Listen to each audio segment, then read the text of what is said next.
Okay, if we can please make our way back to our seats, I've got a couple of quick announcements.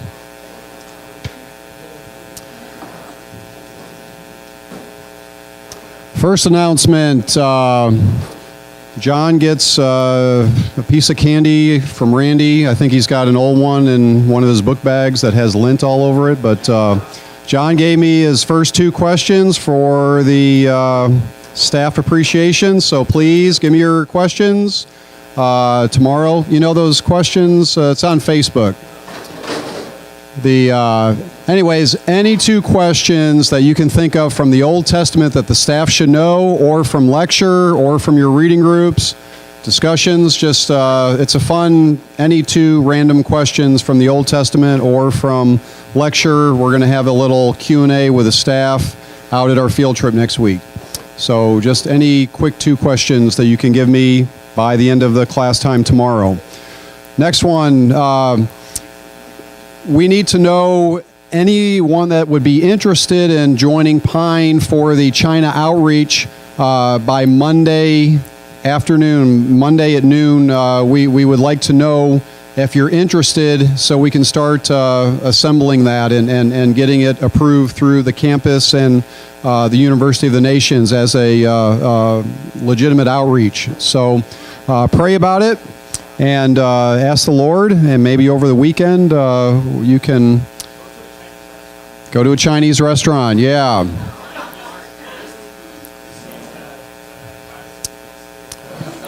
Yes, yes. Quick, yep.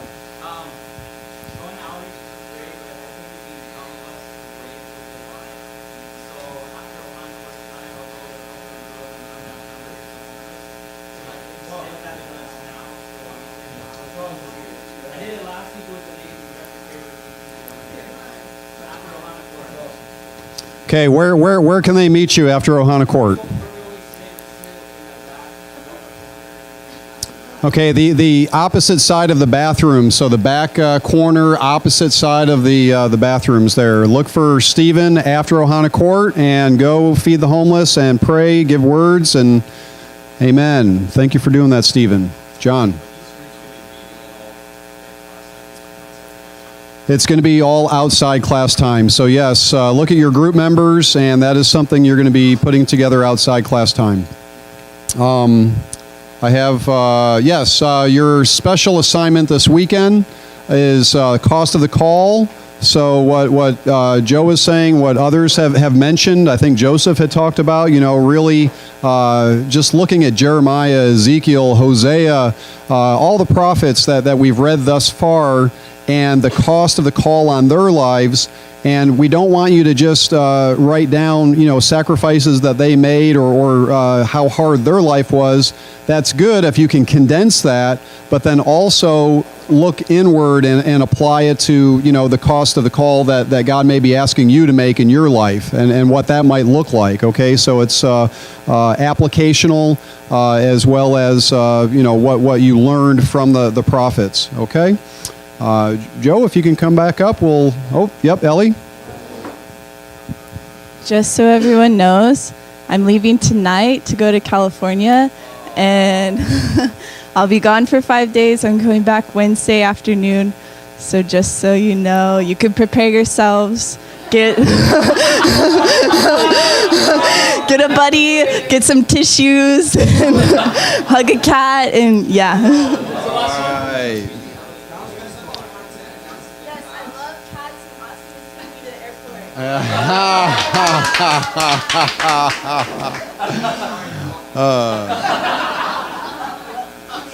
All right, we'll begin teaching again. Thank you, Joe. Yes. So we just left at the end of right before break about all the things that it's going to be difficult to understand, and I can assure you there will be some things in Ezekiel that are difficult to understand. Just so you know, there are a lot of people who love Jesus, who love the Bible, who think differently about different things, and so it's okay if you don't agree with the commentators or with each other. But it's one of those things we keep wrestling with, okay? For the rest of our life of Bible study, there are going to be questions that we wrestle with. And the best way to do it is to keep studying. Even if you don't feel like you have a satisfactory answer after the DBS or even after you take the SBS, keep studying, keep asking those questions, okay? And even though there are some things that we don't understand or that we might not understand about Ezekiel, there are some things that are actually pretty clear. And some of that has to do with the way that Ezekiel looks at the world and it looks at God. It's like his theology. And just a very quick recap, it's almost in the same way as he structured the book. Because he talks about God's anger, actually his wrath about idolatry. Do you remember that? Especially in the first part of the book. All those judgment oracles. The primary sin is idolatry of one sort or another. You read chapter 22 and there's a whole long list of other things as well. But one of the things that Ezekiel is pointing out, and when you think about his background as a priest, it makes a lot of sense, is God's wrath against idolatry. He will not tolerate the worship of any other thing besides himself. Because if you worship anything besides him, you're not really worshiping him. And so Ezekiel understands that. Another thing is that Ezekiel recognizes that God is sovereign over all the nations. He's not just the God of Israel. He never has been, and he never will be, only the God of Israel. He's the God of all nations. Israel was chosen for a purpose, and that purpose was to be a light to the nations. And even in his choosing Israel, you can see his heart for the nations, because that was they were chosen not because they were righteous, they were chosen because they were meant to be a light and a blessing to the nations. So Ezekiel has a very good understanding of God's heart for the nations in the way that some other Israelites may not have understood. Okay, so that's another aspect, and we see that both in the judgment passages as well as in the restoration passages. Did you notice there's a lot of judgment, especially on the nations? You know, you get through this judgment part about Israel, and then you get into this whole section, chapter 25 to 32, something like that, of judgment on the nations, because he doesn't want just righteousness in one part, he wants righteousness throughout the world. Okay, and so he will judge sin wherever he sees it. Fortunately, he is very long-suffering. He's slow to anger, and his patience is very great, but he will judge. So he judges Israel first, but he judges the nations as well. And then another thing is that God is this amazing God. Even we see him as a God of justice, but he's also this incredible God of mercy and compassion, and that's what you noticed as well. That we see that especially in the last part of the book, the restoration passages, that even in the middle of all the judgment, and watch for this in this book and many other books, even in the middle of the judgment, God's heart is never that anybody should perish. Okay, we see that throughout the Old Testament, that his heart is never that anyone would perish. Even his enemies, he doesn't want people to perish. He's created human beings in his image, and he doesn't want any person to perish. But being a just God, sometimes judgment has to come. But he never enjoys doing it. He never enjoys bringing judgment on either his people or the people who are not yet his people. He never enjoys judgment or getting rid of people. And that's something that Ezekiel had a very good understanding of as well. And you read some of the passages in this restoration part from 33 on, and you'll see God's amazing heart of mercy and compassion in addition to his justice. Okay? So you guys have read already your Nelson background information, have you? Do you do that as part of your reading groups or not? Okay, you'll read the Nelson background information. That's a really helpful book, by the way, in case you didn't notice. It gives a lot of really good, very concise, helpful information, both about the book and about the background. So I'm going to go over that very, very quickly. I think you got some of that from the source view. Did you read the first part of the source view as well? Do you usually read that in your reading groups? Yeah, so you understand a little bit of the background. Ezekiel was from a priestly family, right? So he was a priest. He was meant to be a priest, although he never got to practice his profession. He was taken to Babylon before the city fell, and that would have been in 598, 597. He was taken at the same time as Jehoiachin, the king Jehoiachin. Do you remember that? He was taken during what we call in the SBS the second deportation. Daniel was taken first, and that was in, say, 605, Daniel and a few of the other young nobles. And then in 598, 597, about 10,000 or more people went, including the king and including Ezekiel. Okay, and that you can find that if you need the reference for that. That's 2 Kings 24, 1 to 16. 2 Kings 24, 1 to 16, you should have that already, and it's also in Jeremiah. If you remember reading it in Jeremiah, it's included there in chapter 29 as well. Okay, so he came with that second deportation. So the time of his ministry it started before the city fell in about 593, 592, and it went till the last dated sermon or the last dated oracle is probably about 571. So his ministry time was about 19 or 20 years, something like that, while he was in Babylon. So it's just helpful to know. I think you guys have timelines here too, it looks like, right? So we don't need to review all the timeline things, right? It's again, you'll see it in your Nelsons, you'll see where he fits in the timeline, but just so you know that he was in the second deportation. He was preaching actually about the same time that Jeremiah was. Jeremiah was probably about 20 or 25 years older than Ezekiel, but he was preaching in Babylon about the same time that Jeremiah was preaching in Jerusalem. Okay, so you have these two incredible men of God that are preaching to the Israelites that are in exile as well as the Israelites that still are in Jerusalem. So his ministry overlaps with Jeremiah's. But like I said, Jeremiah is a little bit older. He lives in the south of Babylon. You have great maps here. So he lives in the south of Babylon somewhere, don't know exactly where, probably around there. He lives in this river, Cheetah. It's actually probably like an irrigation canal. We don't exactly know. But when you look at Ezekiel's life, he was born about the time that Josiah was reigning. Do you remember the good King Josiah? Do you remember that in the middle of the temple restoration, he had a real heart for restoring the temple. And while they were restoring the temple, they discovered the law. They had lost it, apparently, for who knows how long. But they discovered the law, and Josiah had a heart for the Lord, and so he instituted a lot of reforms. And so Ezekiel was actually born during that time, or right before Josiah's ministry. He was probably about 14 or 15 when Josiah died. That means that he was raised, his dad would have been a priest as well. So he was raised in this priestly family during the time of Josiah, all the reforms that were going on. So he would have seen a lot of things as he was a young man, right? He would have seen some of the reforms. He would have seen the efforts that Josiah and the priests were making to clean up the religious system.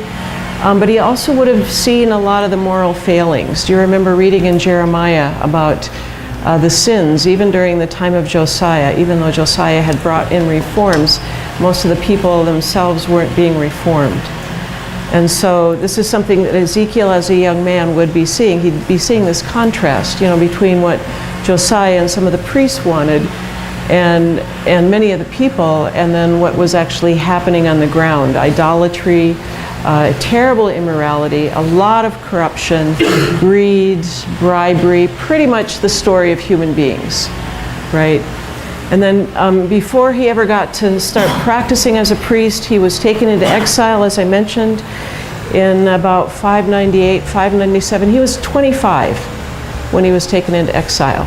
25 years old. Anybody here 25 years old? How about younger than 25, a little bit older than 25? Anybody about that age? Okay, think about it. Okay, you're your age, just starting to think about your future in ministry, and you're taken to a foreign land in exile, right? Difficult thing. And so the book starts, actually, it says that in the 30th year, is when the book starts. And most people will interpret that to mean that Ezekiel was about 30 when he got his call into this prophetic ministry. 30 is the age that the priests would start working in the temple. They would be starting to be prepared maybe from the time they were 20. You know, you have to be born into a priestly family. So he would have been starting to be prepared. By the time he's 25, he would maybe be like an apprentice, intern kind of thing, taken away in his 30th year. Okay, so you read that, oh, in the 30th year he was called to be a prophet. Think about that. Because this was the year that he would have first been able to offer sacrifices on behalf of the people. And here he is in Babylon, knowing that the city is going to fall. Okay, so in the 30th year, God calls him into this ministry. And so the book is actually very easy to date. In case you didn't notice that, all of the prophecies are pretty much dated. And they're pretty much in chronological order except for one prophecy that's to Egypt. But otherwise they're pretty much in chronological order, which is really different than Jeremiah, in case you didn't remember. Do you remember that from Jeremiah? They were all over the place, right? So Ezekiel loves us Westerners, and he put his all in chronological order, which is really nice. Yay for Ezekiel. Yeah. And there are actually 3 or 4 parts. I think that there are 4 parts. Many people will say there are 3 parts to this book. But I like to put the call of Jeremiah, chapters 1 to 3, by itself. And so I call that a part by itself. Chapter 1 to 3 is the call of Jeremiah.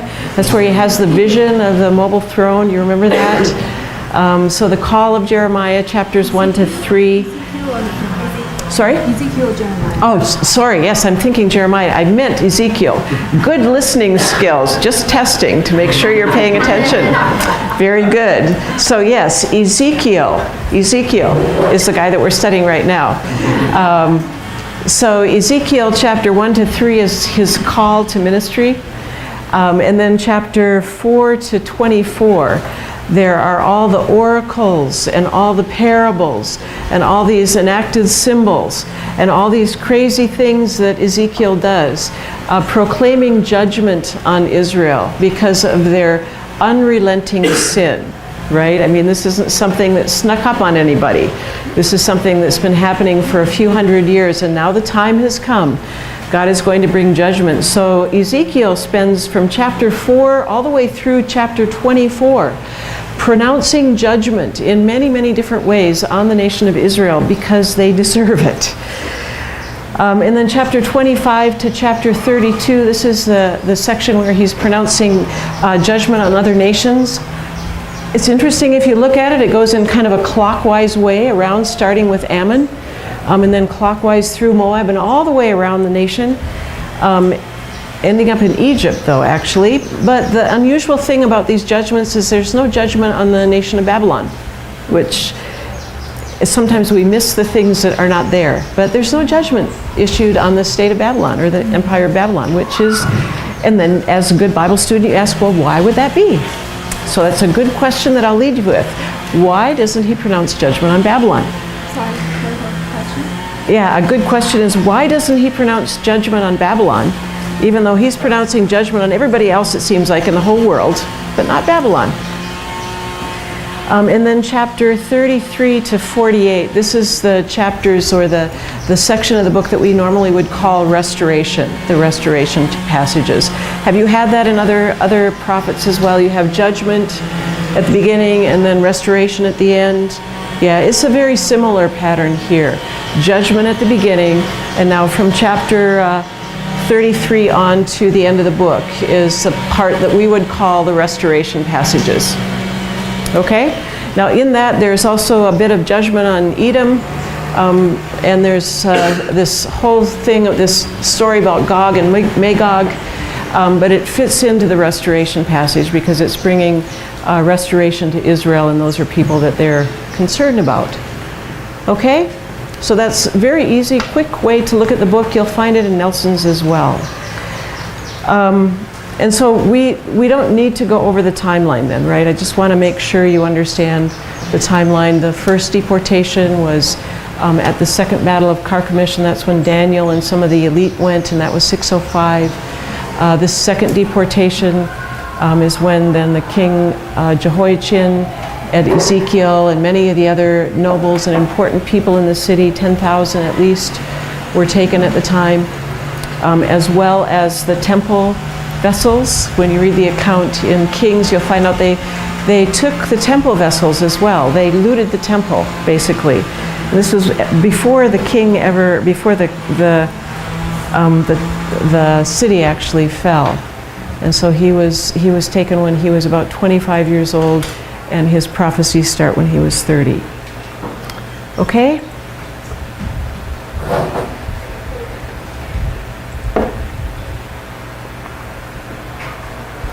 Because I actually wanted to look at this guy, Ezekiel, for a little bit.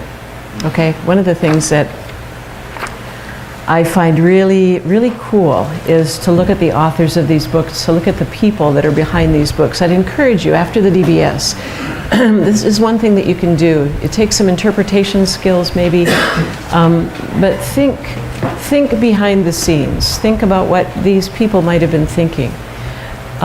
Think about what might have been going through their mind, the questions they would have had. And when we look at Ezekiel's life, this is a guy like Jeremiah, that he paid a very high cost for his ministry.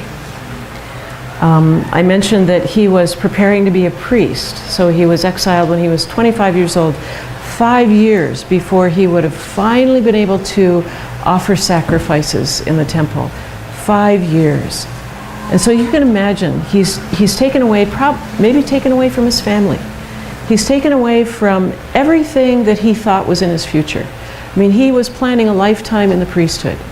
He's taken away to Babylon, to the back roads in Babylon,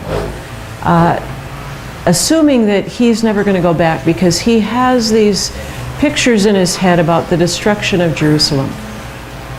Okay, he's 30 years old. He gets these pictures of destruction, and all of a sudden he realizes, okay, this is the year that I should be in the temple. You know, I should be in the temple ministering to God and ministering to my people. And here I am by this river in the south of Babylon. The city is going to fall. The temple will be no more. You know, you think about that. And you think about how he felt. You know, he was this little boy growing up, had seen the stuff that Josiah was doing, had seen the restoration in the temple. They did an amazing restoration in the temple. He's seen all that happen. He's seen the dedication of Josiah and other people, the dedication of the secretary Shaphan and the Hilkiah and Huldah, all these people that were these godly people during the time of Josiah. He's seen them. He's probably met them. His dad probably was a priest. And so he would hear from his dad as well all the things, all the amazing things that are happening in the temple during this time when he's growing up. And just think of his excitement. Wow, I'm going to get to be a part of this. I'm going to get to be a part of this when I grow up. And then he looks around and he sees, well, not everybody thinks that's such a great thing. Because this is as well as when he's seeing all these sins that the people are committing. The idolatry even outside the city and on the high places. He's seeing all these things as well. He's seeing the corruption in the priests. I trust that his dad wasn't one of the corrupted priests. You know, I'm trusting that his dad was one of the righteous ones. We don't know. But then when the time comes for him to be exiled, when they come to take away the king and some of the other nobles, some of the elders, he sees these barbarians, the Babylonians, go into the temple and loot the temple, take all the gold and the silver, take apart some of these different vessels that were so precious to them. He sees these pagans, these Gentiles, entering into the temple area and looting the temple. I mean, this is very real stuff that is happening to this young man.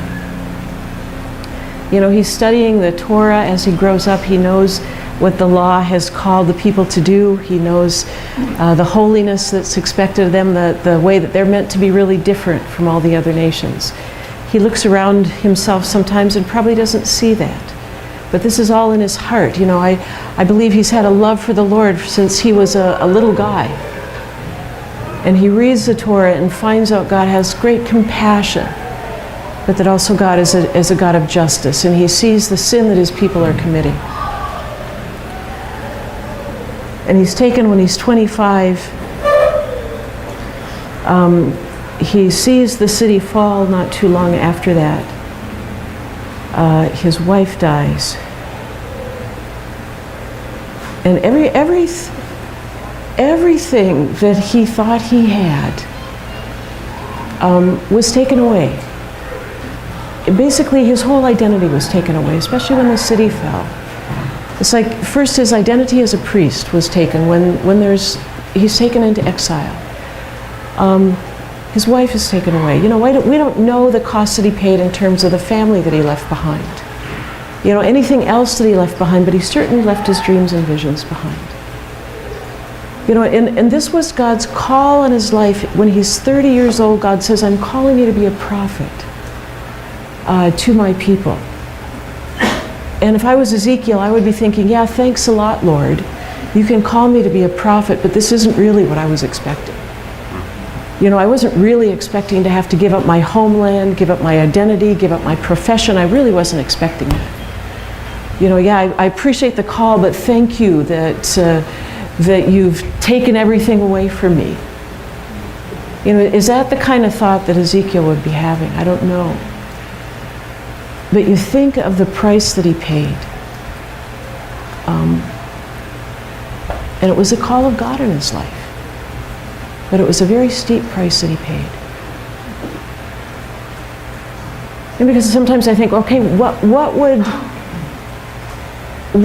I do if God, yeah, he has called us away from our family, but what would I do if there was something that happened to my family? What would I do if everything that I thought to be solid in my life was taken away? You know, what would I do if my dreams and visions were taken away? Would I still be willing to be obedient? You know, would I still be willing to move forward in what God called me to do? You know, I'd like us to gather around up here, if you don't mind. If everybody can kind of gather around up here.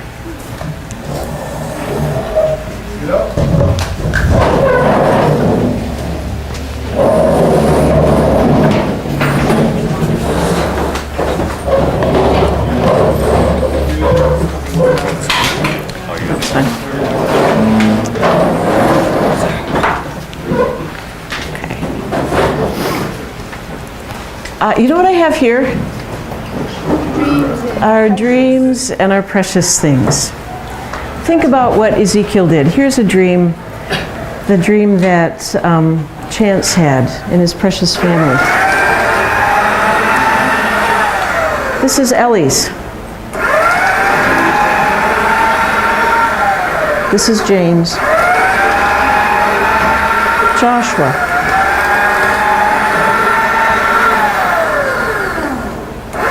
This is Christoph's. Sorry, Jeremiah. This is Ansar's. Joseph. Look at all these.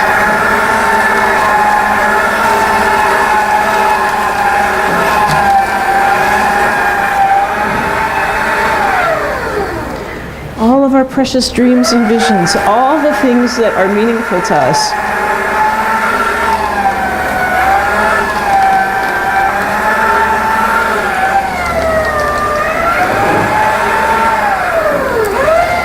Our precious community, our families and our homes, our dreams for the future, the things that we long for, the places that we're called to, the things I know God has called me to do this stuff.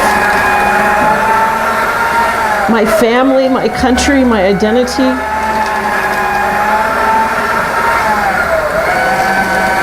My turtle.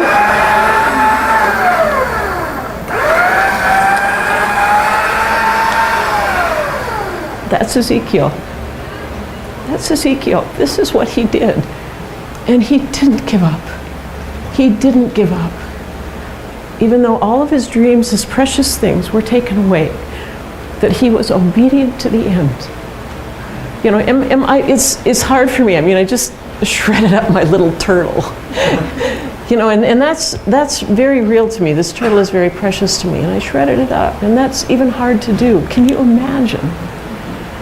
what God asked of this man, what God asks of Jeremiah, what God asked of Hosea, and all these other people, am I willing to pay that cost? I can hardly be willing to shred up my little turtle in the paper shredder. Am I willing to pay that cost? This is very, very real. It's like our future is in His hands. Our precious ones are in His hands. What if something happens and I don't have those anymore? Will I say, like Ezekiel, I'm going to obey you. I will do what you ask me to. Will I be willing to do that? Father, it's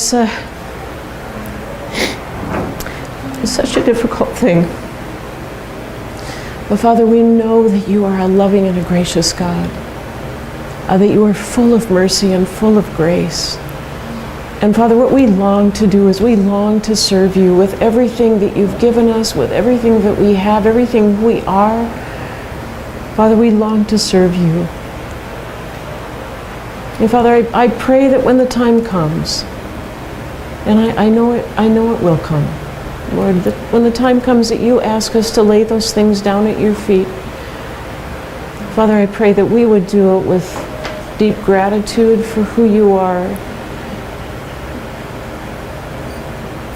and even joy that we can please you. Father, that's not something that we can do now, but in your grace and your mercy, I trust that we will be ready for that when you ask us. In Jesus' name. In Jesus' name.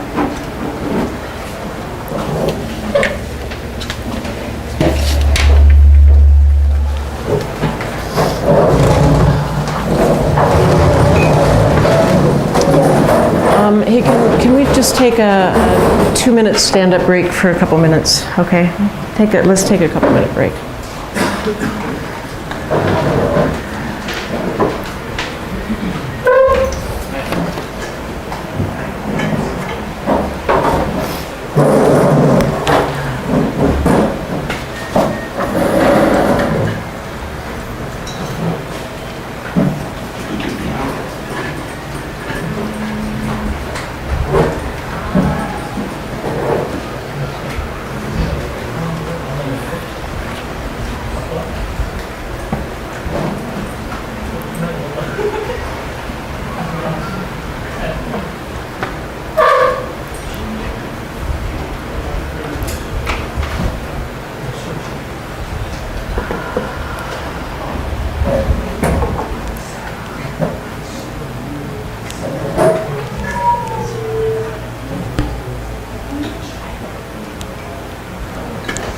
Some more water. Can I have some water, please? Water, yeah. So there's some more water? Yeah, do you have some water?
Am I on again? Yes, I am. Let's get back together. I just need my little weeping break for a little while. But there's actually been something else about Ezekiel that's really challenged me as well. And as soon as we're all back together, we'll talk about that, okay?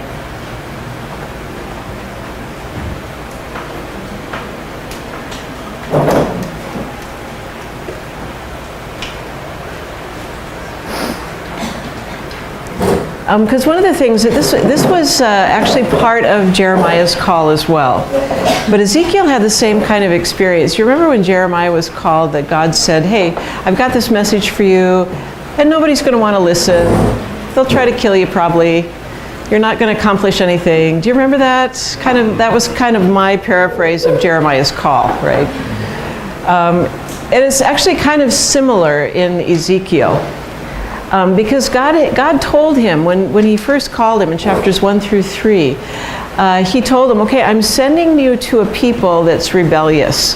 That word rebellious is repeated several times. As good Bible students, we would notice that and say, oh, it must be really true. He said that they were impudent and stubborn. That means that they wouldn't want to listen, and they would never listen. Okay, so God calls him and says, okay, I have this message for you, for this rebellious people. And basically, people are going to mock you, and people are going to scorn you. They're going to make fun of you, kind of like Jeremiah, that kind of thing. This is what God said to Ezekiel. Okay, in chapter 2, don't be afraid of them. Don't be afraid of their words, because though briars and thorns surround you and you live among scorpions, don't be afraid of their words, and don't be dismayed by their looks.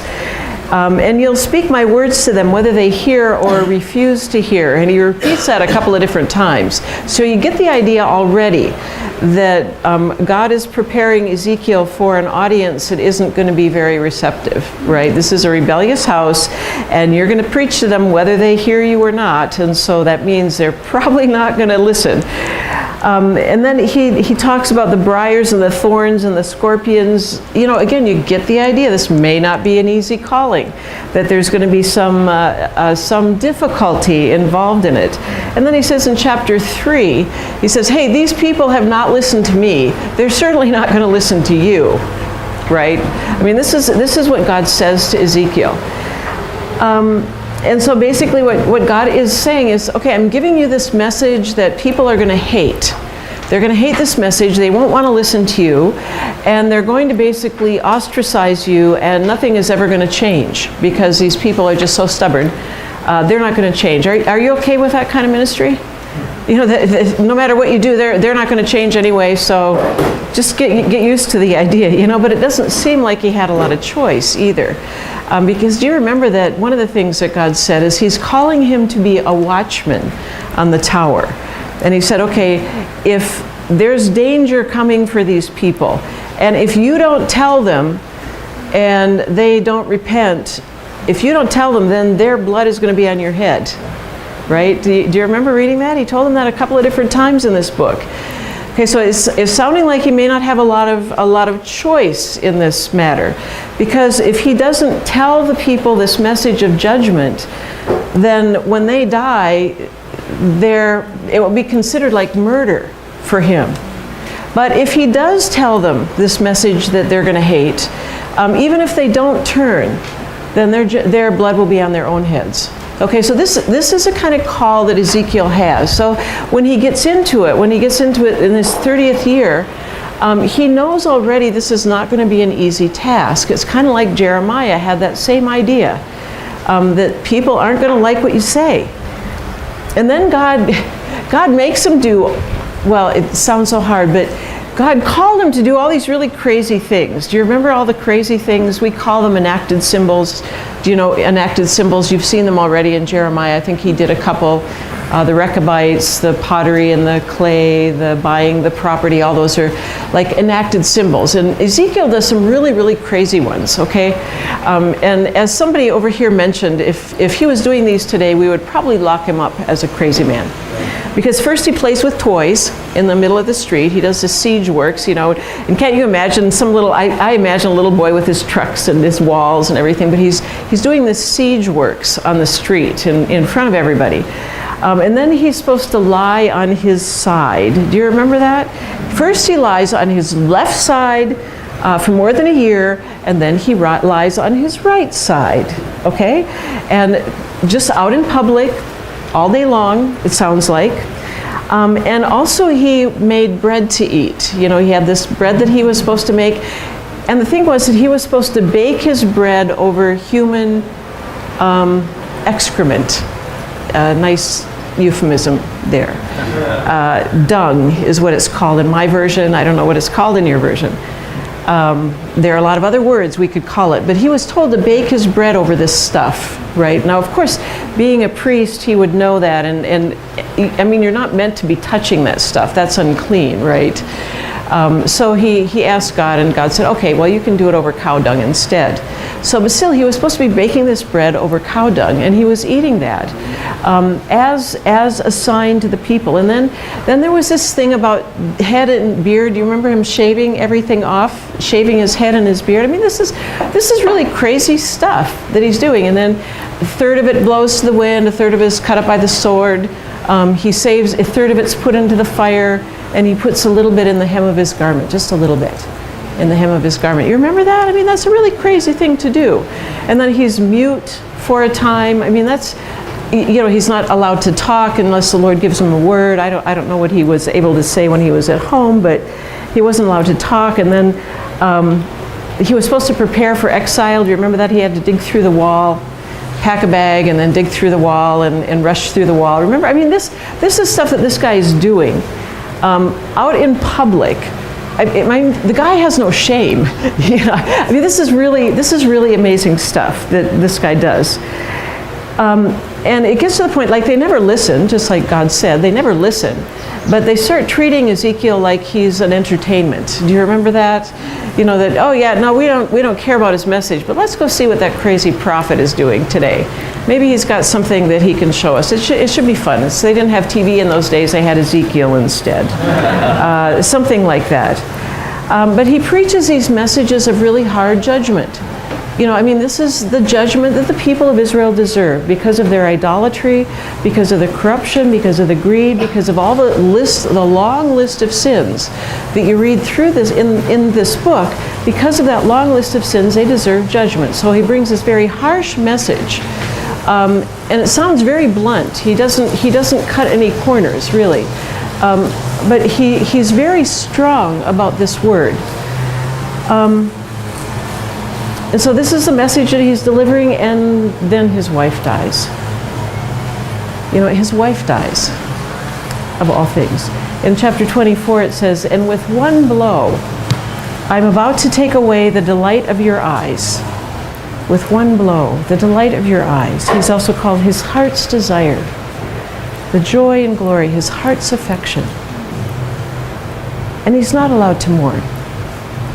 Okay, so he's not allowed to mourn for his dearly beloved wife. And it's really striking to me at the end of that chapter, the last verse says, "So I spoke to the people in the morning, and at evening my wife died. The next day I did as I was commanded."